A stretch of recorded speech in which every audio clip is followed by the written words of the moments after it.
Kids to giving your kids an allowance and making time for date night. Our parenting experts are here for this week's lifestyle panel. Joining us this evening, Dr. Donna Wilson, University of Alberta nursing professor and researcher, Wendy Mueller, publisher of several parenting magazines, including Edmonton's Child, and Judy Arnall, certified parent educator with Professional Parenting Canada. Good evening, ladies. Great to have you back. Thank you. Good evening. All right. It's not the best parenting style, but most parents resort to yelling at their children at one time or another. Judy, I want to start with you this time.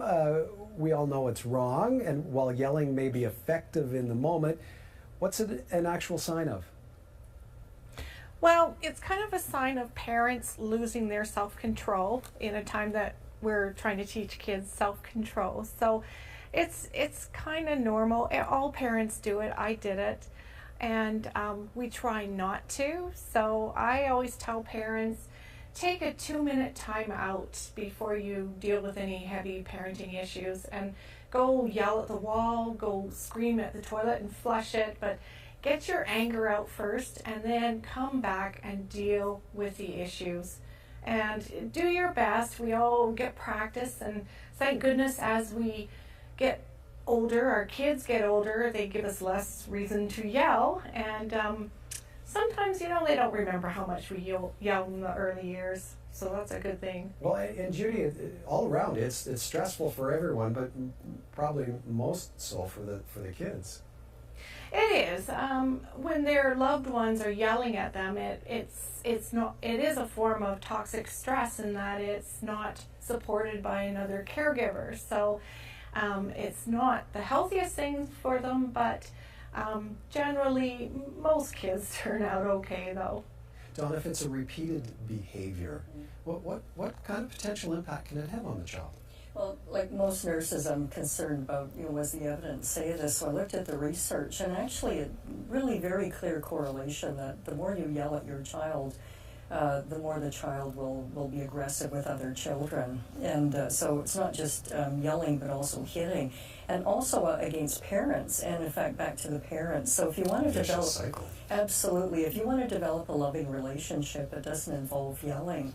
One of the sad things, too, I looked at some of the research, and a lot of parents yell a lot and spank a lot and on a daily basis. And there's something called punishment fatigue that after a while, even a 6-year-old can't be punished anymore. It doesn't work at all. So this, again, is why you really need to consider how often are you yelling. Are you doing it in anger? If you are doing it in anger, the child's not hearing, they're just picking up a message that you're angry at them, you don't like them, and it's not going to, it's not going to be good for your relationship.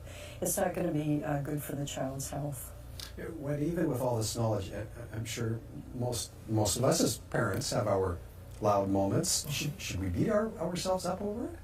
No, I don't think we beat ourselves up over it, but I think, to Donna's point, we have to be aware of the ramifications of our actions, and to Judy's point that, we all make mistakes, but I think taking that time out, being aware and watching the response of your child too. I think if it does become habit forming that yelling is the norm in your home, that's the only thing that your kids are going to hear. So you have to keep going there, and that stress is for you and for the child. And being able to catch yourself, and I've had to catch myself and recognize that we're becoming a little yelly lately, bringing that down and having a conversation. And if you make the mistake, there's nothing wrong with going to your child and apologizing for the way that you behave. That's not how I want to be as a parent. So let's go forward and we'll try and do this better. Well, I want to pick up on that point of catching yourself, and maybe we can go around the table. I'll start with you first, Judy. How do we stop ourselves from getting in that position in the first place? Well, I think it just takes practice of just taking a break and getting ourselves, take a deep breath, take a glass of water, and just put things on hold before you deal with them. Deal with yourself first, then deal with your child. Don?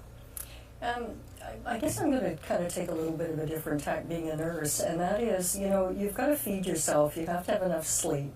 You have to have friends. You have to be in a good frame of mind to be a good parent. And we have a lot of single mothers, low-income people that are really stressed to the hilt. And so I guess I kind of look much more holistically at it, that if you're healthy, your children will probably be healthy. And remember, the best behaved children usually have the best behaved parents. There's a very direct correlation. One reflects the other. Absolutely. Wendy?